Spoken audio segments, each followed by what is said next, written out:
Yeah, yeah, yeah. What? Hey guys, welcome to another episode of Film's Most Wanted podcast. I have a very special guest with me, Andrea Campo. Thank you so much for having me. This is exciting. It's awesome to have you here. You're somebody that has so much history in the industry and somebody that has put a lot of hard work in what you're doing, so I'm happy to have you here. Well, let's start the journey. Let's start the journey. So introduce yourself to the people, let them know who you are and what you've been up to. So let's see. I mean, my journey is pretty extensive, but what I'm currently doing right now, I own a brand media agency called Throne Media, and I look at myself as a producer. My background has been in sports broadcasting and journalism, and throughout these, 18 years of industry experience, I've had to wear many hats. But right now, it's all about content creation, telling people's story, and just really bringing it to life. But it's kind of cool because now I can really use my experience as a journalist, my experience as a graphic designer, pull here and there to actually bring something to life. And it's just really interesting now because I'm behind the scenes a lot. Okay. And now my on-camera projects, I'm being very selective as to what I host. Mm-hmm. I can still say that I'm a sports reporter, right? Because I do it from time to time, but I'm being really picky as to what I really lend my time to as an on-camera talent. And because right now I just really want to focus on my clients and the people that, that I can tell their story. Yeah, so it's obvious that you kind of just got a point in your career where telling people's story is important to you. Oh, I think it's the reason why we're in this. It's the reason why we've taken 1 million gigs with no pay, right? It's the reason why we're still here. Beyond what you just said, what about storytelling itself has put you in a position that's a main priority for you? I think it's a main priority because I think nowadays it's, social media is a blessing and a curse, right? We have such a platform to show the world who we are, but I feel that it's very easy to sugarcoat everything and to look perfect. But I really think that when we really start to storytell and tell people about, where we've been, why we started, and get really vulnerable, I really think that's where we make the connections. That's really why, I wanted to tell not only my story from this perspective, but tell other people's stories because, number one, we can really make a difference. Right. And to tell you the journey is not easy. And I think when we can really relate with one another on those pain points, it's just nice it's why we're here. And I'm just very passionate, number one, to share my story because, like I said, being in front of the camera, you are conditioned to try to look perfect and to have a perfect script. Right. And there's no honesty, obviously, in a script because you're playing a role. But when you really lift that veil and you start to connect with people as to, your journey, your struggle, and you're able to help people get there, I really think that's what it's about. But it's really about lifting the veil for me right now and telling that story. That's awesome. That's powerful. This is commendable. And you should be proud of yourself for getting to a point where you have that, you have those credentials, not just about what you've been through in the industry, but what you've made it through, basically. Well, it's so funny because people are like, you should be so proud of yourself, but as creatives, we don't think like that, right? We're just it's the hustle, it's the journey, go. It never stops. But the fact that we can have these conversations, be like, man, we've been through a lot. We've been through a lot. Yeah, filmmakers, we go through some crazy shit, man, and it's amazing though how all of these things, even though in times like I've been so down, so bad, of and course. I just hate what I'm doing in the sense of, you even question yourself. You question yourself. Well, you question your very existence, right? And I hate to sound so existential or so dramatic, right? But yeah, you have those moments, and I think you have really low moments, and that's where the veil comes off. You ask why you're doing this, why you're putting yourself through so much pain, right? Because we're here to create, and I think it's just a calling. Yeah, and that's another thing too with the show. It's like you were asking me earlier, and why I started this show and why I'm doing these things, and that's important to me too because I never want to bash the industry that we're in. No, 100%. It's the bread and butter, right? It's what's so real though, and it's so genuine and so honest. Like what we go through as freelance filmmakers or even creatives that are working for a bigger advertisement agency or whatever they're doing, you know, media in general is such a whole different beast that people don't realize what it takes to make every little thing happen. It's insane. And that's big scale music videos, that's us shooting commercials, that's us just telling a story, even just setting up this podcast. I mean, we're somewhere so simple with such an easy setup, but it takes time to just, you know, create content. It's Absolutely. time consuming. And I think that's where people have to start understanding, like, they need to, you know, take care of us in the sense of it's our time that we took to specialize what we're doing, go through hell in the real world to do what we're doing, and then obviously, you know, all the technical side of things, what goes on behind the scenes. Let's get into your story, what you're talking about. Where was your start? Growing up, I always had a passion for dance. I think that's where it started, right? Tap dancing. Cool. My family, I'm originally from Colombia, Armenia, South America. I always have to say South America because when I say Armenia, people think Russia, and then it's a whole conversation, right? And I came to the States when I was just a baby, but I guess it's your typical American dream. And I was always very into dance. So my family put me into all these dance classes, and then came middle school, then I was really interested in broadcasting, right? It was like middle school. That early on, obviously in middle school, it's like the morning announcements and that's all. True. Yeah, right? I can see that. That's where it really started to pique my interest. And then for me, it just really started when I was pretty young. Like middle school, I was interested in broadcasting, and I just knew that news was very interesting to me. Right. And then fast forward to, let's say, graduating high school, which was kind of interesting because this is where everything took a turn. I went to the BCC, Broward Community College, right? But I stayed in South Florida because obviously I was a dancer, and I made it to the Miami Dolphins cheerleader team. And that was a long time ago. And I am proud to talk about my age because it just really shows that the industry and the journey is, for me, it's been really long, right? So I'm 38 right now, and I started with the team when I was 19. What was really cool is that I was going to college at the time, and then I got an internship at Channel 6. Okay. And then from there, I got on the team. I was able to be my rookie year with the Miami Dolphins. And that was cool because that really led to a lot of opportunities with the team in the world of sports. So yes, I was a cheerleader, but I knew that I wanted to be a journalist, and the Dolphins really gave me the opportunity to do a lot of spokesperson work in Spanish and in English. And although I was 19 at the time, I was very focused and I knew what I wanted, right? I'm like, yeah, I'm going to shimmy my way to the top, and that's exactly what I did. I networked, and the Dolphins really helped me learn what work ethic was all about, because they were very militant. You had to be on time for everything. They were very strict. So, and honestly, it was really intense, especially at that moment, because I didn't know what I was getting myself into. I just wanted to dance, right? But it really opened a plethora of opportunities, and because of them is really what propelled everything. I took advantage of modeling opportunities, acting opportunities, red carpet opportunities, and I said yes to everything. Yeah.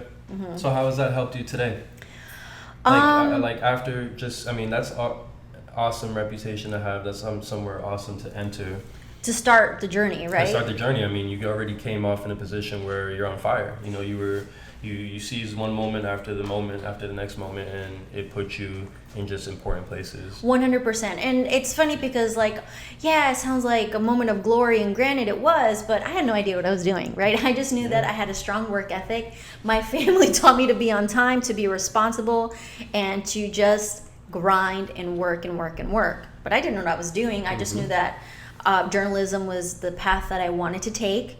And I did. So I was a part of the team for 3 years. And it's funny because now I hosted the Miami Dolphin cheerleader auditions. So it really came full circle. The fact that I'm all grown up, right? I'm all grown up. And now I'm in a place where I can mentor the girls. I've been there, I've done that. And it was just really cool to be able to just sit back and be like, I knew where they were at. And the fact that I was able to be a judge and just host the auditions, it was nice. It came full circle. Yeah, that's pretty neat. And, you know, something that stuck with me, what you just said, is that really it does come down to the grind, the grit, the hustle, getting out there, networking, and that's what people don't really understand. They think it's a secret trick to how they become, their own business owner, or just being in the film industry more specifically. Since of course. we're on the show, I remember social media wasn't a thing back then. I mean, I wasn't born in 1912, right? Yeah. But remember, it didn't become really relevant until like 2009. Absolutely. So it was very much a formula-based industry. I mean, that's the only way that I can compare it now, right? Mm-hmm. So it was just like the grind. You have to go to castings, auditions. You have to do your own branding. Branding wasn't even a word back then. Or if it was very like, you had to be really in the industry. So it was old school back then. Yeah, that's old school. Beepers. Oh my! I had a beeper, but I was really young. So he's still a baby. I'm still a baby. That is true. But what's funny is that when we're going back to the hustle and grit of things, I kind of wanted to touch on that from my perspective as well. It's it just brings me back to a moment where, I mean, when I started actually filmmaking and started producing and editing and doing all these interesting things, even, I mean, in the beginning of my career when I knew nothing, I was to the point where I wanted it so bad, and I hustled so bad that I like worked at a strip clubs. I would go and travel 40 something miles to use some kid's laptop that I knew at the time, because I didn't have my own stuff, with his bad internet, with his slow computer. It's like, man, like I started in Final Cut 7. It's an old program, kind of like how you started early on without social media. Well, when I started editing, they didn't have the type of programs they have now. It wasn't it's the same programs, but it just wasn't as easy as it is now. Of course. So it's just funny that I wanted to touch on that and let people know, like, if you work hard enough, you'll get there. You have to put yourself out there, and you really have to execute and have a plan and assess yourself in a way where every day you're doing something that's important for you and your career to further yourself, and there's like no sleep and no lacking. And that's how you're gonna get there. 100%. I mean, especially now, which is interesting, because even with social media, like I said, it's a blessing and a curse. But now, there's so many talented people out there. So now there's a lot of people out there with the same opportunities, and now how do you make yourself look a little different? Is it saturated? Is it a saturated market? I mean, it's just, I can talk about that forever. It is saturated. It is saturated, and that's why you do have to be different, and that's why we story tell. In regards to the journey, for me, when I knew sports was the place I wanted to be a part of, right? So, and I mean, the fact that you said you gigged it up, right? I did too. I didn't want to have a 9-to-5 because I knew that was going to take me away from my castings, my opportunities, because if there is a moment of opportunity, I didn't want to be attached to a desk. So that meant I had to take a lot of crazy jobs. I was a party starter, right? So that was like, that's the bar mitzvah girls that teach people how to do the electric slide. This was when I was like 19, 20. I was a food stylist.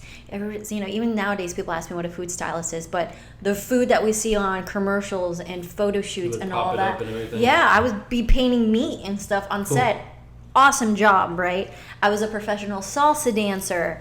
I was a mascot for a couple of events. I mean, you name it. If there was an opportunity that I needed to make money, I said yes, because I knew I had a dream.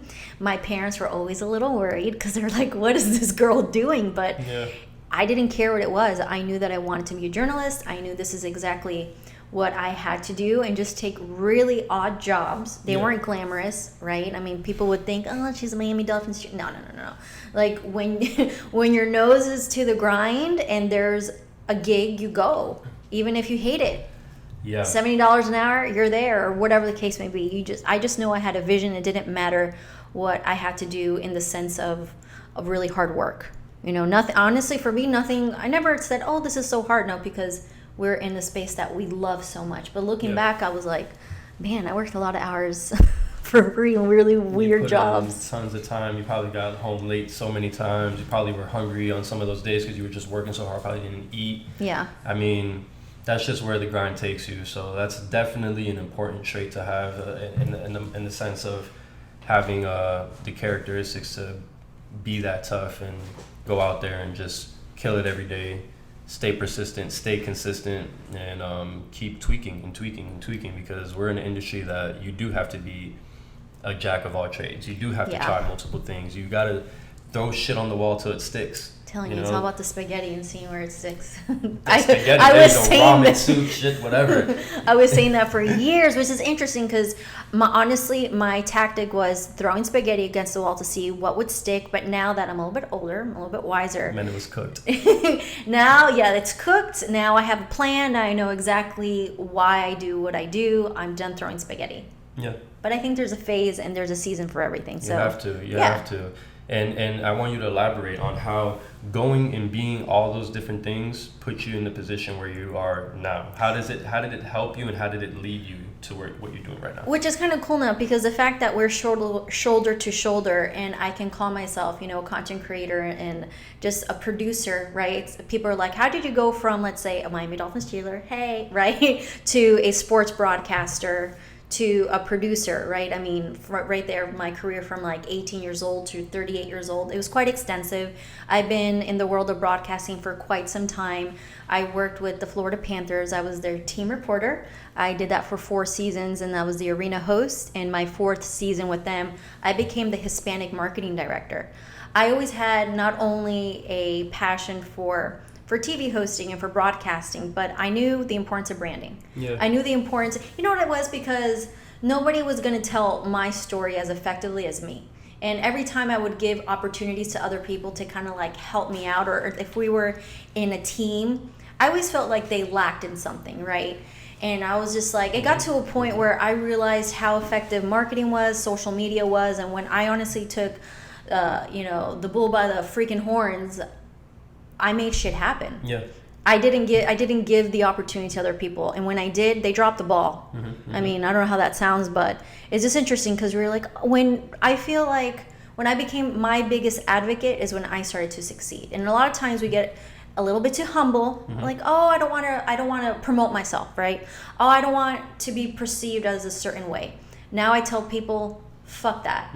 You need to be your biggest advocate. You need to be your biggest cheerleader, and you need to be the first one to talk about your work and let your work speak for itself. Yeah. And when I really started to do that, and when I started to let my work speak for itself, and I combined marketing and all that, that's when I just started to just understand where the industry was going, not just from a journalist, but from a marketing perspective and a producer. Because when you're a journalist, you have to produce a lot of your content. Right. Your own content. Yeah. Like, and I can speak about that firsthand. forever. No, yeah, that's.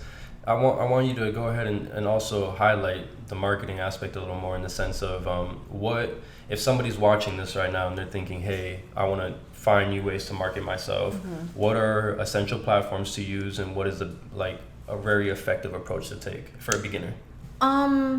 It's interesting because with marketing, obviously it's such a beast and it can be very overwhelming, right? I always say that you need to create a framework for yourself. It does not matter how little it is. It could just be a YouTube channel, but let's just start with your social media platform, right? I think everybody needs to have a social media.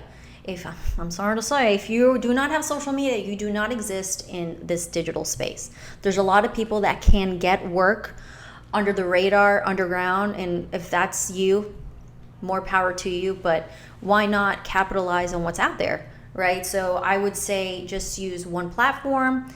If you want to live somewhere, why not Instagram? Instagram is the number 1 platform. I love it because we love pictures, right? I mean, it's become a little bit more interactive. Yeah, interactive and intense, but just start simple. Use Instagram and storytell. Use captions to your advantage and really connect with people. And if you can use video, I mean, when I tell my clients, if you're going to do anything in this world, if you're going to take one piece of advice from me, use video. Mic drop, I walk out. I'm like, I'm like, this is free advice. You need to use video. Goodbye. Why do you think video is that's so important right now? Like, what about video is making it so effective to the market? I just think it's just the visuals. It's like storytelling is very easy with video. You don't need to say anything to tell a story. But it's interesting. You definitely don't want your video to be too long, because our attention span right now is of a mosquito, right? So it's a tricky space, but if you could use video to tell your story, and now anybody can use video. Everybody has an iPhone one way or another, or even stick figures. Just video is the future. So no. It's only going to get more attainable, and if you're not capitalizing on it, you're missing the boat. Obviously, you want to be able to use social media to your advantage, but at the same time, what happens when Instagram goes down? We all start crying our eyes out. You gotta go to LinkedIn. Exactly. We go to LinkedIn and then we go to Twitter. But I always tell people, listen, a website is still very effective. If you want to drive sales, if you want to just show people that you're very serious about who you are as a brand, you don't need a website nowadays. Like now, we don't even need business cards. Yep. I don't ask people for business cards anymore. I'm like, do you have an Insta? Right? I just got business cards, but I did that just why not? But now that's how we interact. It's like, do you have an Instagram? But ideally, if you want to be a brand, if you want to be a business, I say you need a website, because when Instagram goes down, and we've seen this in the last 2 months, it did. Yeah. And when it did, my clients went crazy because you don't exist anymore. And if we are at the mercy of these social platforms, then what? We lose sales, we lose money. So I would say invest in a website, just have it. You don't need it, but yes, I say a website, it just makes you look a little bit different. If I know that somebody has a social media platform that's impressive, and then a website, I'm like, this person put a little bit of thought into it. It's all about the details. And so you need a website and then maybe one social platform. If there's anything you do in this world, a website or one social platform. Yeah, I like that. I might have to take your advice on that and go ahead and get a website going, because I've so far to this point I've just been social media driven, and it's and footwork, what? Obviously, being in front of people and shaking hands. Yeah. But for my company, Throne Media, I don't have a website yet, right? We get clients from social media and from the work that I've done out there on TV, and it's been very word of mouth. But we will be having a website soon. I will be having a personal website soon, official AndreaCampo.com. I don't even know. I'm still working on it. But the whole point, you have such a body of work, right? And Instagram is such a valuable tool, but your body of work is so valuable, right? And a website can really capture that. And if if there's a client that really wants to see your body of work, and they're looking for somebody that they need, to work on their feature film, they're probably going to go the extra mile and look for the website. Right. And this is like basic stuff, but this is stuff that we overlook because we are so reliant on social media. That's true. Yeah. That's really clever. That's really clever. So people, going back to, that was great information. Going back to what you've done and accomplished up to this point, for somebody that's wanting to tell stories, what best advice could you give them right now? Keep it simple and honest, because sometimes you just want to be like, but like, how do I make this, how do I please people, right? Or how do I if you are really speaking from your heart and from your experience, if you speak from your experience, you don't have to tell a story. Yeah. Does that make sense? Because obviously when we say we need to tell stories, we think that's fiction. But when we start taking facts and experiences, we can talk here for hours because of what we've lived, right? And we're just thinking to ourselves that we're having a conversation, but in essence, for other people, it sounds like a story. Keep it simple and be honest, and speak from what you know. Yeah. Super simple, right? And it's funny because now I feel like we're taking it back to basics. I just talked about a website. Hello. Yeah. But people don't have websites anymore. They just don't. Right? So I'd say keep it simple. One social media platform. If you want to tell a story, speak from the heart and be authentic. And don't be afraid to get vulnerable. Yeah, being vulnerable is essential, I think, for storytelling, because it opens up a whole world that people maybe didn't know was there, like a layer that they unfolded that. Yeah, I mean, now when I do a lot of motivational speaking at schools and at the business schools and colleges around here. Now is the first time that I'm really being vulnerable about my story. Because before I was always attached to companies. I was attached to the Florida Panthers, right? And then from there I went to the WWE. And it was just, and then I was doing stuff with Miami Dolphins. So I was very aware that I represented those companies. Right. So I was just very... Be careful what you do. I was very PC, and I had to... And not that I'm not, but now... I think I always need to lead with my honesty, my raw story. But if I was really attached to those companies, I wouldn't be so honest like I am right now. Yeah. What's it like working in that type of industry that that you built up to from the beginning, like being a host and then being a part of the WWE and the Dolphins and the Panthers. What is it actually like in there? Like, if somebody that's watching this and wants to know what the industry is truly like, even from a host perspective, I mean, I would have to say it's all what you make it, right? I think that your work ethic and your morals really need to take a lead, because there's so many people that are desperate for their 5 minutes of fame that thank goodness I made wise decisions, but it's a dark place.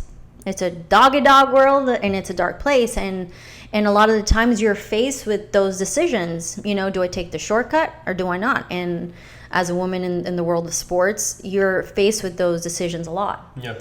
And it wasn't pretty sometimes, and I'm very lucky to say that my mama raised a good girl, right? And sometimes when you make those decisions that you know are not the popular ones, you will probably be pushed back to the end of the line, right? And it's disheartening. Mm-hmm. But I'm a very spiritual person, and I think when you get to a point in life, you're like, why the fuck am I putting myself through the horrid pain, right, and suffering of an industry that doesn't give back, right? Mm-hmm. And like I said, I don't want to be dramatic, but those are the moments and those are the questions that you ask yourself when you didn't get the job, when the other person got the job because they did something they shouldn't have behind the scenes, if you know what I mean. Right. So when you let for me, my spirituality has always been a huge part. It really was the reason why I got, not necessarily out of it, but the reason why I took really bold steps to change the trajectory. And from there, not that I said goodbye to sports, but I was like, you know what? I'm built for bigger things and on my terms. Mm-hmm. I didn't want to be a puppet anymore. Yeah. And granted, when we're on camera, that's what you do. And I'm not complaining, but that's what you sign up for. But you do that for long enough and you realize that you're just stagnant and mm-hmm. you're not going anywhere. And you can only be a robot for so long. And that's how I felt, right? And maybe some hosts will be out there, oh, she's being so dramatic. But no, that's literally how I felt. Right. It's a dark world. And I wasn't being fulfilled anymore. It was so much sacrifice. I wasn't there for Christmases and New Year's. And I have a divorce under my belt, you know? Mm-hmm. And it's obviously all those situations, it's not just because of the job. But you sacrifice so much. And I think everybody in this industry, we ask ourselves, why, right? Mm-hmm. Why, where, and where is it going? Or is it is it worth it? Yeah, am I ever going to get to that of course, to the end of the rainbow. And the end of the rainbow may change, and that's okay. And I think for me, the end of the rainbow kept on changing until I got my aha moment. For me, I knew I was here to help people.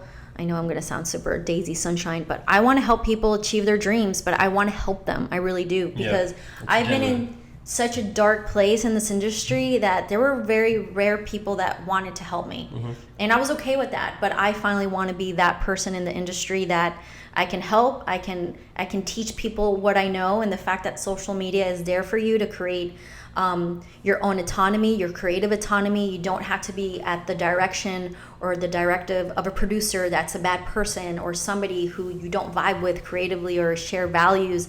I think there's a lot of freedom when you take control of that. But when you step out on your own, that's mm-hmm. a little hard, right? And I took the leap.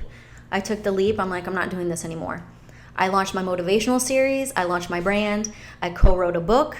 I did, and it just opened the doors as to where I am right now. Yeah, that's pretty cool, because you and I are basically in the same point in our lives, I think, where there's been a lot of things around me happening in the industry, mm-hmm. and it's been rubbing me the wrong way, and it's been opening my eyes in a way that I'm like, okay, I've definitely achieved a sufficient amount of respectable things in this industry. The dream. It may be time to move on to some, not completely not do it anymore. No, of course. But maybe not make it such a priority also. 100%. And venture off, and that's kind of why I started this podcast, and why now I'm focusing on more feature films and shooting series. Like, this show is a rendition of an actual Netflix series that I want to do. So Netflix, we're coming for you. Yeah, we're coming for you, you know? And I know it's gonna be great, and this is a great way to test it, because it allows me to tap into people. It allows me to see if even capable to connect with people. And you are. In this sense, and I'm glad that you said that, and I'm glad, you know, the other guests have felt the same way, and it's been a good feeling, you know, to be able to be here and listen to you and hear you express all the wonderful things you've accomplished, but also the truth and what the grind took and what the dedication and what sacrifices you had to make to be a part of what you're doing now, and feel accomplished and feel like you have found your end of the rainbow in the sense of this brand new journey that you're going on. Yeah, and it's so cool because I realized that success obviously looks different for everyone, right? And I think now with social media and so many opportunities for each and every one of us, you know, success before, I felt like it was a box, right? You get the gig, you get the ultimate gig, you get the ultimate contract, right? I mean, I got the ultimate contract and I got the gig, and I was still unhappy, and I was just like, oh shit, I got here and I'm still unhappy. Yeah. But the fact that number one, we need to always transform ourselves and wear different hats, right? Reinventing ourselves. You need to reinvent yourself over and over again in this industry. It's changing, not just from an on-camera perspective, but from a producer perspective, and you need to embrace those changes. Yeah. So success is not a formula anymore, because success is really what you make it. Yeah. And I would say to the people too, like, utilize your network as best as possible, but also understand, like, you got to put yourself on. You can't be reliant on people to save you or to put you, you know, I look up to this person. Like, you can look up to anybody you'd like and take heed to what they say, but also you have to be able to put your foot forward. Of course, you need to be able to stand on your own 2 feet. Yeah. And honestly, I think right now, the most important thing, you always need to bring value to the table. Like, I want to help. And along the way, if an opportunity happens for me, that's great, but I'm essentially the creator of my destiny. Mm-hmm. But I'm so lucky that I have, you know, people like Andrew, you know, people that I went to school with, AI, what up? Mm-hmm. I mean, the fact that they still hire me, I mean, I went to school a long time ago, but the fact that your network is your net worth. Right. I'm telling you, you need to be networking. It could be a little bit exhausting, but those are the people that are going to have your back. But I always say, never just take. You need to always give. Yeah, that's and like true. I don't want to sound like Daisy Sunshine, but really, that's what it's all about. I want to help. Yeah, that's true, and I'm glad you actually brought up the whole school thing, because I want to reflect on that a little bit. Do you think it was worth going to school? A lot of people have that question. You know, I mean, it's a cliche question. It is a cliche. I think it's very important. But it's a realistic thing that I think more people don't hear enough of. Uh-huh. So I don't know. I mean, what is your take on that? Okay, my take on it is twofold. I'm still paying for a student loan. Dun, dun, dun. It's miserable. I've been delinquent at some on it. They're probably after me. No. You know, the whole point, it was very expensive, right? AI was very expensive. Any art school is very expensive. I was going to go to Full Sail. I was like, whoa, that was more expensive than AI. I said that your network is your net worth. The most valuable thing that I got out of AI or school in general was the people that I went to school with. Yeah. I mean, I went to school with people that still hire me, right? So right there is amazing. 10 years. It pays for itself over time. 100%. You know, it's like I was a guinea pig I was the on-camera talent for, you know, the beginner video production classes, right? Andrea, go to the left. You know, they were like trying to figure it out. Now they're the big filmmakers, right? I mean, you and I went to the same school. We didn't graduate the same year, but we know a lot of the same people.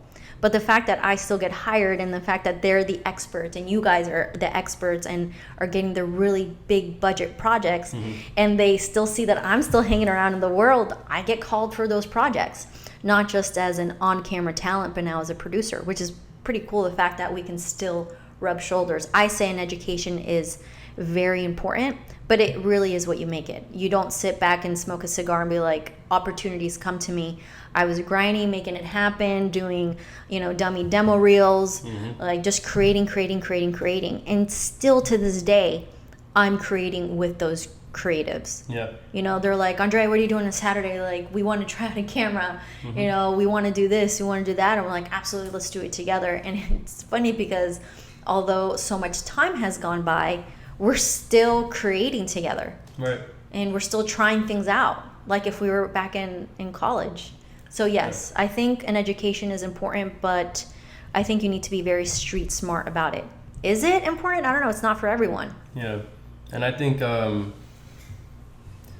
like when I was going back to school, I feel like it really benefited me, but I also feel it's because I made the most of it, and I was already like grinding in the streets. Like I literally would like be at a strip club filming one night for an artist, and then doing some crazy music video type stuff. But that's your character. And then go home, go to sleep, wake up a couple hours later, and I'm going to class. Yeah. And like nobody knew what I was doing the night before, or only my close friends that I had with me, or I would be shooting a music video, or I'd be shooting a wedding, and I come to class late, and I'm like wearing a suit. Like these are all real things that I've done. I've even, crazy enough, gone to shoots, got drunk, and came to class like, oh man, I gotta learn still. But it's because I wanted it that bad. You know, I was back and forth, and I utilized my network.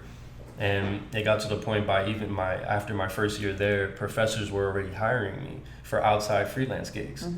And that was a great feeling, being a student and being able to just have the opportunity directly from people that were doing things outside of just school. 100%. And they were your professors, so it's like, wow, this is neat. And then it was notable. Like me having the experience and throwing myself out in the field was notable when it came to turning in my projects, and everything was like top line. I always was like top of my class, and I took pride in that, not because I am competitive, but also because I love what I do so much to know that I was able to put that quality out and like be in that position. And they still remember you. It's recognized, you know? Yeah, exactly. And it's still something that's memorable, and people still talk about it, and they still see the demo reels, and just like, you know, how you say your old work is still being played, and you know, that's a great feeling. But school definitely put me in a position where I was able to gain confidence in myself and fully mold myself, and then on top of that, use the network. So it is what you make of it. Yeah, I think if I were to go back, I would still do broadcasting and obviously have production be a huge part of it, but I would go back to the School of Business. Okay. Because now business is such a huge part of what I do in production. And even now when I do a lot of my talks, I go to the School of Business, because then I speak about how do you monetize, right? How do you monetize yourself as a brand? But then from there we go into production. So everything molds together. And I think right now, more than anything, I'm interested in business and how it folds over into production, broadcasting, journalism. Everything's related. But I think business, School of Business, fun tip. Go to business school. So what are you working on today? It's such a loaded question because I'm never doing one thing, and you know that. Well, as far as, I guess, from the media approach, with your new company, Throne Media, elaborate on what that media company is and does, and like what kind of projects. Okay, awesome. So my priority right now, when I'm putting a lot of my time, my hustle, and just my passion, is Throne Media. So Throne Media is a full-service boutique branding agency. And it's interesting because I never thought I would be doing this, but I was doing this even before I was getting paid to do it. I would do a lot of brand and marketing consultation, just because people would hit me up all the time just saying, Andrea, I saw that you launched your brand, my brand with Guts and Grace. They saw that I launched my motivational series, which was Morning Coffee, and I got it sponsored. So I was working and people were watching. So let me tell you, I know you may think that nobody's watching you, even on social media, right? Because they're watching, right? Trust me, people are watching you. People are watching you with popcorn, right? Let's see what they do next. People are watching you. And people were watching, and then people started to hit me up and ask me just questions about marketing and branding, and how do you break into the world of sports and hosting. And that's how I got into the world of motivational speaking, and even speaking at colleges. But that's how I started doing marketing full time. And then I realized there was a need, right? Like, obviously there's a lot of marketing companies and great marketing companies, but my perspective from like a talent / producer, it was just really easy to talk to people about what they needed, right? Because that's what I wanted to see from them. Right. And then I got my first client, and then I got my second client, and I was just like, oh wow. And social media was a huge part of my success, right? And when social media became really popular, I capitalized on it, I monetized on it, and then I was teaching people how to do it. and then it just became its own entity. I launched my business, which was Social Sided Media, and then I met an exquisite and brilliant, hardworking woman, which is my business partner, Lizzie Molina. She had a background in public relations and in sports. It was quite interesting since my background was in sports as well. We found that there was a synergy and there was a work ethic and there was something missing in the industry, the fact that we had that perspective with sports and marketing and branding and television, and then we started getting some clients in the world of sports. So right now, our full service branding agency, we bring stories to life using production, digital marketing, social media.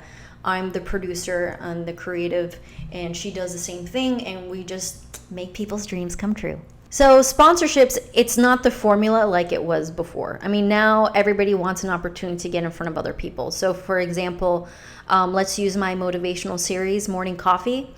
I created a motivational series. I was really passionate about, you hear how I'm really passionate about helping people, right? And I just wanted to really be honest about my perspective on life and rejection and why you didn't get the job. And I'm like, you can do it, right? It wasn't cheesy, but I throw my 2 cents in there. Made it work. So I created a series of 12 videos, each 12 videos, and each video was like 1.5 minutes long.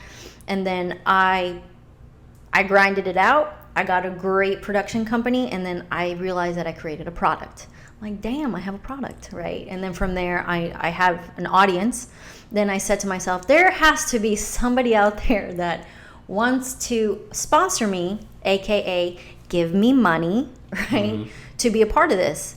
And I think at the time, I was like, let me just put their logo on there, right? Because my viewers will eventually become their viewers, and they will then they will go to their website and whatnot. So I just started calling the people that I knew and who had companies. So one person came to me and they're like, listen, I have a coffee company. We're not on speaking terms anymore, but that's, I guess, for your next right? Your next podcast. But they wanted to sponsor me because they had a coffee company, and my motivational series was called Morning Coffee. So it completely made sense. So they sponsored me for an X amount of money. And at the time, I was working on a TV show called Young Americans, and as a host, and the demographic that I was hitting at the time were millennials, and their demographic were millennials. And I just had to do a little pitch. I created a pitch deck, and I went in there caffeinated, and I was like, I need to get this money. I needed to break even. I spent X amount. I spent a lot of money. Like, I have a lot of connects in the industry, but I wanted to pay my people. You've invested. I freaking invested. And let me tell you, can I tell you a fun fact? I chose to invest in my motivational series, and I decided to sleep on my best friend's couch for 8 months in order to make that happen. So in order for me to give up my nice apartment, because I was in between jobs between the WWE moving back to South Florida because my contract didn't get renewed. So I decided to sleep on my friend's couch for 8 months, and it was just, a small sacrifice. It was just the leap that I needed to take, and I did it. I slept on the couch, right? I gave up some luxuries in order to fund my motivational series, and I made it happen from start to finish. I needed to do that for myself. So from there, when I actually created the motivational series, I approached it like this. I created a framework, right? A framework. This is what this looks like. This is what my motivational series looks like. This is the media kit that reflects what the motivational series looked like. So if you're going to email, if you're going to pitch companies, you really want to be able to show the value that you're showing, that you're laying out within your project, and that's what I did. This is my audience. This is what I can do for you. These are the eyeballs, and you're gonna get a lot of no's, but that is okay. It only takes that one yes, and I got 2 yeses. So just make sure you create a framework. The who, what, when, and where. Keep it simple. And Google has always been my best friend, 100%. It still is. But I created the framework, a media kit. Always show the value, and then just always figure out the value. What is the value, right? So you have your metrics, you have your social media metrics, but who are you as a person? What can you offer them, right? If a company says you don't have enough views, well, guess what? I can produce your podcast, right? So the whole point is what can you offer a company? and they'll be like, okay, cool, that sounds like something they may be interested in. That was just an example. Create a framework, create a media kit, always offer value when you pitch. Create a pitch letter, and talk to a couple of your friends that have done it, right? And just compare apples to apples, and then just start, because the only way you're really going to understand the pitching process and getting your stuff, right? You're getting your projects funded or whatnot. You have to start and just use your resources. Let me tell you, people are willing to help you. Yeah. All you have to do is say, I need help. And I think that's the biggest thing. We all pretend that we have it together, and we don't. We don't, guys. Nobody knows what they're doing. Right? So create the framework, always offer value, and go back to see the people that have done it. People don't do that. You need to do your research and start pitching like crazy. And I did, and I got two sponsors, and I was able to break even. Where do you create the framework in? Is it a certain application? Is it when you say creating the framework in the media package? How are you designing it? Guys, is it that Google it's that easy. Okay. Go to Canva.com. Canva is I use Canva. Canva has made life so much easier for me, because right there you can create media kits, you can create anything known to man. And the whole point that Canva has, I know, and I'm not being sponsored by Canva, but hey, Canva, if you're listening, I'm going to be hitting you up. Yeah. But Canva, this is just a resource, right? And if this is your journey to how to get sponsored, there's so much information, and these templates just give you what you need, and it's a great place to start. And when I say framework, it's just an actual outline. It's an outline of, you're done throwing spaghetti against the wall. Have the reason. Everything needs to make sense. So create the framework, use Canva and Google, and do a little bit of research as to who's done what you've wanted to do. Yeah.